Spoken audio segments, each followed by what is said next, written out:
This commentary is called Civilization, Poverty, Transportation.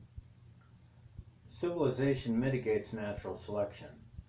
Without civilization, when the law of the jungle is the prevailing constant, the fittest of the breed survive the longest. Those who are weak, slow, handicapped, stupid, or sometimes just unlucky, which may be a genetic trait, die early.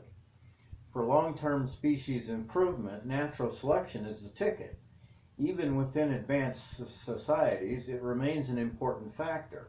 Women of breeding age usually choose their mates with Darwinian principles in mind: good providers, morally faithful, which sustains the provider aspect, and a tolerable appearance, which increases the chances that offspring will find breeding partners. Civilization protects the unfortunate, weak, and slow, while gentle society acts to counteract the harsh requirements of natural law.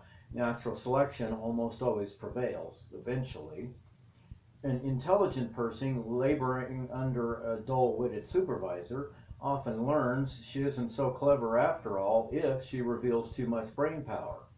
Even a company that tolerates idiot execs due to nepotism or ineptitude higher up the chain of command can realize it's in their best interest to exchange an imbecile in management for a relative genius. Businesses that will not adapt do not survive, unless propped up by corporate welfare. In spite of negative consequences for the quality of the human breed, protecting those who appear to be weak has legitimate advantages for all of us. Due to a certain level of randomness in genetic pairings, many scientific and social advances have been discovered by people whose parents were undereducated, feeble-minded, physically handicapped, or impoverished.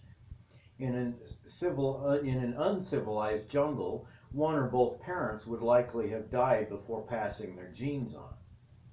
Besides all that, in a less than perfect society, not everybody who's handicapped by ignorance, bad health, or poverty are in that situation because of bad genes or their own actions.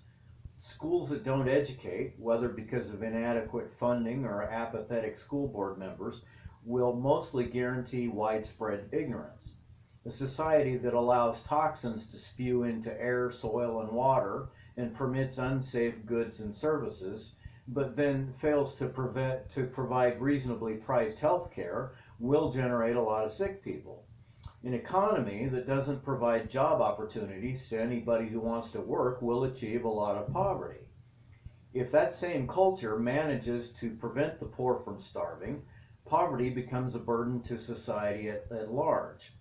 Providing welfare through charitable organizations or government taxation is inherently less efficient and less dignified than creating conditions that allow citizens to feed themselves, as they vastly prefer. Full employment and productivity, which generates wealth, is intrinsically better for societal longevity than potentially productive people who lack opportunity to work, which depletes wealth. Long-term unemployment also detracts from human dignity. For men especially, no job means no identity. Take indignity, add large portions of oppressive frustration, constant humiliation, and unrelenting evidence that society is out to fork you. That's the recipe for a criminal. I am intimately aware of this unsavory dish. I committed a crime, was caught, and punished. If I had had an ounce of dignity left, I wouldn't have lost 5 years of my life. To achieve a healthy economy that reflects the high productivity of which humans are capable, various people need different things: effective general education, job training, affordable child care, physical and mental health care, better nutrition, a secure home environment, and reliable transportation. What's more disheartening than knowing there are good jobs available for which you are qualified, but you don't have a damn ride to freaking get to it? I have fresh experience with a lack of transportation. Never mind how I suddenly don't have a car, but last evening I had a 190-minute commute from work to my domicile by bicycle and on foot after it got dark. This morning I traded that gig for another that's only a few blocks away and took a substantial pay cut to do so. Boise, Idaho does have a bus system which goes farther than I remembered, but the metropolitan area has grown even faster. For $2 you can ride all day, but it doesn't get close to everywhere people need to go. It doesn't serve people who work swings or nights. Many routes shut down on Saturday. If you worship on Sundays, forget public transit. The most stark lack of service involves Garden City, which is essentially surrounded by Boise. When the territory imported Chinese labor to work the silver mines needed to support the Civil War effort, Garden City was Boise's Chinatown. The main drag is named Chinden, an abbreviated form of Chinese garden. Opium dens, brothels, and hovels abounded. A bad reputation and poverty was the legacy left over long after most of the Chinese left the area. Parenthetically, they seemed to leave en masse after a young attorney named William Borah successfully defended a white man accused of killing a Chinese man by pointing out that since a Chinese person isn't really a human, the death couldn't be a murder. I don't fault Borah for providing an effective defense as the Bill of Rights guarantees. A buddy of mine named Abraham Lincoln defended a man accused of murder a year before he became America's 16th president. Even now, in America, white juries convict and severely punish minorities for the same acts that earn a pass to accused whites. Many of the trashy trailer parks I remember from my youth in Garden City have disappeared, but not all, while Garden City still deserves its reputation for onerous and unrelenting poverty. By some weird coincidence, there is also a severe lack of effective public transit. Route 11 serves Garden City with no peak service.